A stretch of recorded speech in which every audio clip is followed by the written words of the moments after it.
Mesdames et messieurs, membres des plateformes électorales soutenant le président de la République et chef de l'État, Son Excellence, M. Félix Antoine Tshisekedi Tshilombo, en vos titres et qualités respectifs, Mesdames et Messieurs, distingués invités,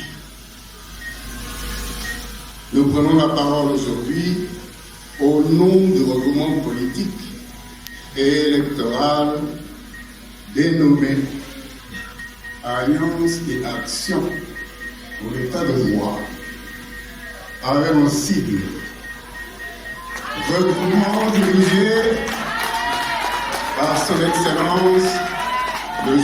Richard Mulumba. Il nous a été demandé de présenter le bilan économique du chef de l'État, Son Excellence M. Félix Antoine Tshisekedi Tshilombo, qui est à la quête d'un second mandat à la tête de notre cher et beau pays, la République démocratique du Congo. Mesdames et Messieurs, distingués invités, nous avons voulu cette présentation qu'elle soit très pragmatique, sans entrer dans les théories économiques, au risque de perdre le bénéfice de cet exercice.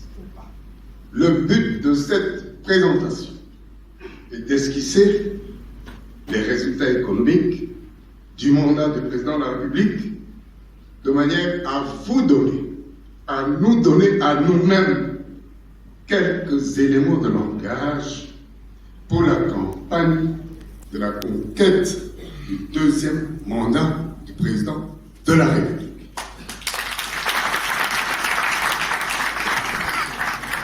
En effet, au cours de ce mandat en cours, le président de la République a fait face à 3 chocs exogènes et endogènes, à savoir la pandémie du Covid-19, la crise, la guerre russo-ukrainienne, ainsi que la création rwandaise. Mais ces 3 gros défis, malgré ces 3 gros défis, il a réussi à réaliser un bilan économique susceptible de donner espoir au peuple congolais, comme en témoignent les indicateurs ci-après.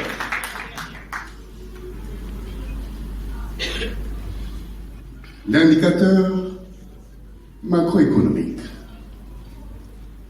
de 2019 à 2022, à ce jour, sont positifs.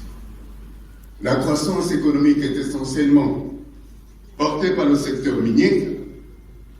Elle est passée de 4,4% en 2018 à 8,5% en 2022.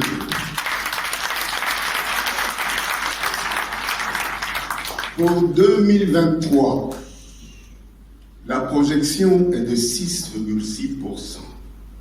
Tous ces taux sont au-dessus de la moyenne de 4,5% des pays de l'Afrique subsaharienne. Quel exploit!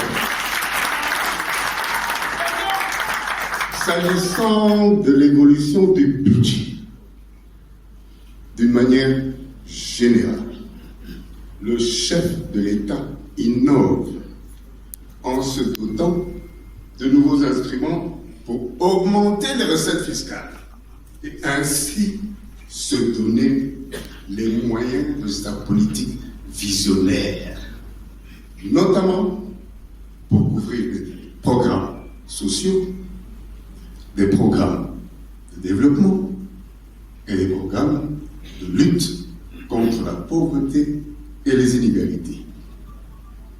S'agissant des moyens, on peut noter l'augmentation des recettes avec avec notamment le concours de l'Inspection générale des finances, avec l'informatisation de la chaîne des recettes et l'entrée en vigueur du code minier révisé. Ces recettes propres, sans compter l'aide extérieure, ces recettes propres sont passées de 5 milliards 200 millions en 2018 à 6 milliards 300 millions en 2022.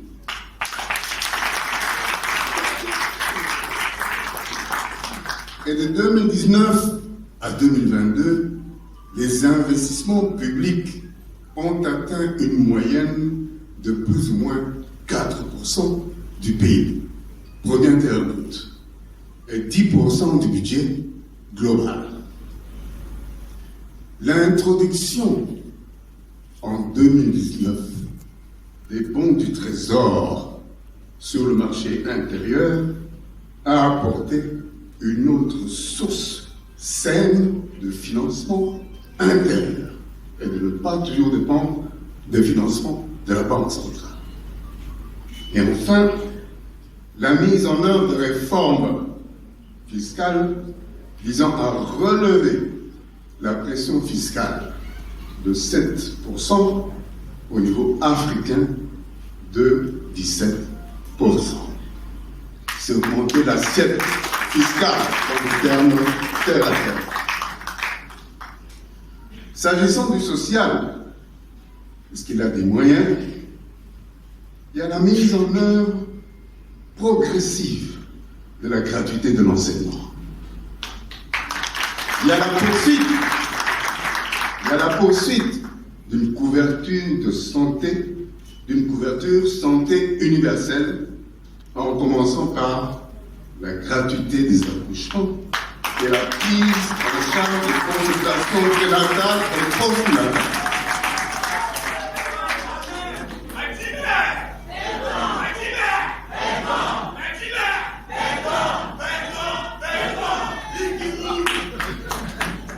S'agissant des inégalités, la lutte contre la pauvreté et les inégalités,